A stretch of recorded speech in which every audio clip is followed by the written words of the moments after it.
Call of Duty 4 Modern Warfare. Is it worth a buy? Let's read the words. From 2007. Call of Duty 4 Modern Warfare arms gamers with an arsenal of advanced and powerful modern-day firepower and transports them to the most treacherous hotspots around the globe to take on a rogue enemy group threatening the world. Now, this is a retro review. There's two versions of this. There's the 2007 version, which is what I'm playing now, and there's also a remaster that came out 10 years later in 2017 for 35 quid. They're both in the Steam sale at the minute. You can get the 2007 version for £18 and you can get the remaster for £17. Now, after looking at the scores and reading a few of the negative reviews, it seems that the version to buy is definitely the 2007 version. Sure, it doesn't look as good, but the game is a lot more stable and a lot less buggy, apparently. Now, I'd never played this. In 2007, when this came out, I was doing other things.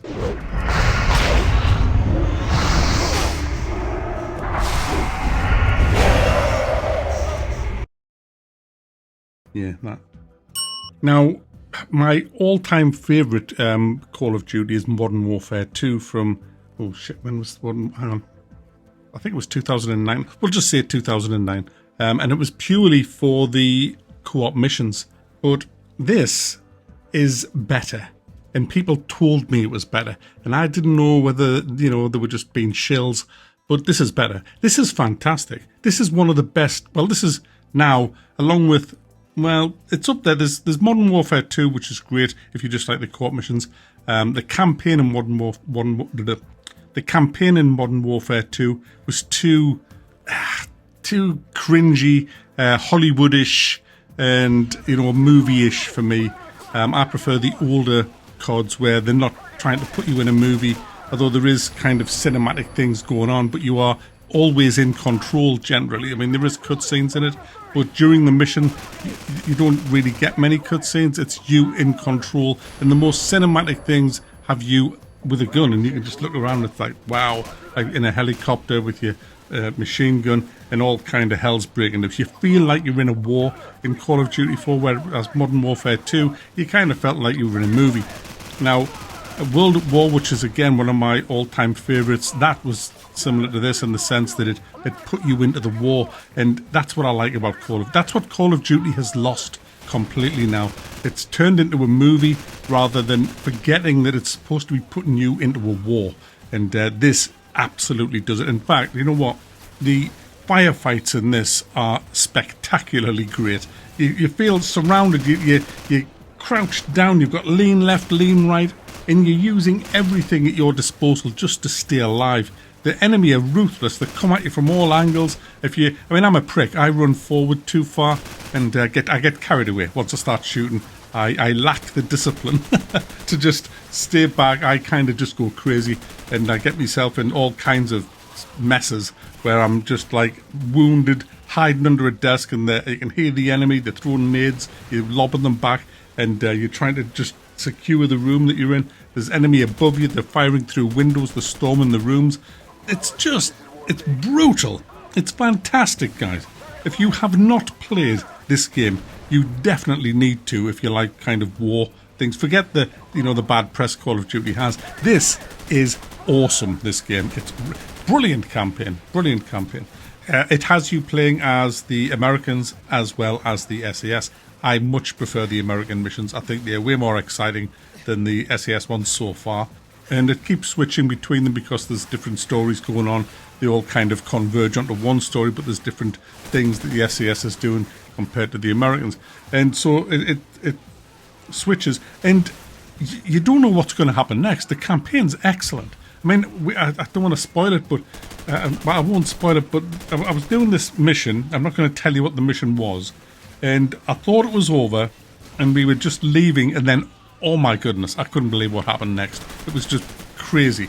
And that's the kind of stuff I love in games, where you just can't predict. It's not like, oh yeah, here we go, and this is gonna, it was all kind of fresh. And some of the battles that you get into are very hard. I mean, I've died, I would say, about 7 times in this. I mean, 5 of them were my fault. But still, the AI isn't great. I mean, they're not brilliant, but They are very, very accurate, and they are placed in brilliant. You can tell the developers have took a lot of care in where to put the enemy and how to design the maps, and that's what again is lacking in modern Call of Duty games. This one has you in Middle East a lot. You're fighting against Russians and this kind of crazy man who's trying to blow everything up. I've forgotten his name, Al-Khazali or something, I don't know.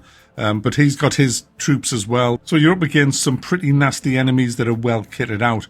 So you have to be on the ball, and you get a whole load of stuff in your arsenal, from shotguns, LMGs, assault rifles, SMGs, javelin missiles, RPGs. You know how it is in Call of Duty. You get to play with all the toys. Like, you also end up in a gunship, a C-130 gunship, which is equipped with Bofors guns and machine guns and all kinds of stuff. And you have to protect a group of soldiers who are on the ground below you, and that's a great mission. I really enjoyed that. You're on the side of helicopters, firing machine guns.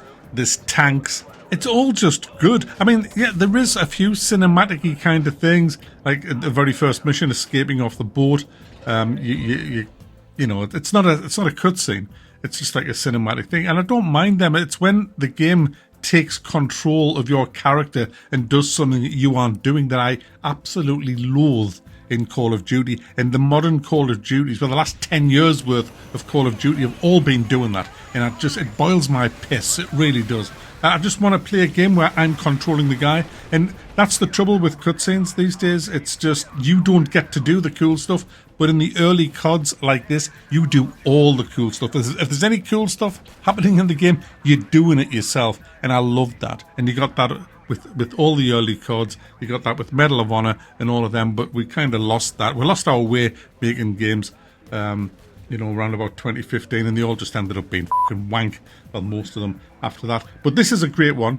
If you haven't played it, it's on sale for a tenner. Get the 2007 version. You don't need the remaster, which sounds all buggy. This is great. It's probably my favourite Call of Duty now. It's that fucking good, guys. That good. So there you go, guys. Call of Duty Modern Warfare 4. It may be looking as ragged as pussy. It's probably had as many but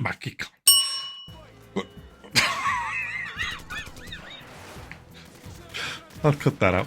It looks a bit rough. It's from 2007, but my goodness, this is a great campaign. I never tried the multiplayer. I've heard that it's just not there anymore. So this is purely a campaign review, and I'm going to give the campaign a 9 out of 10.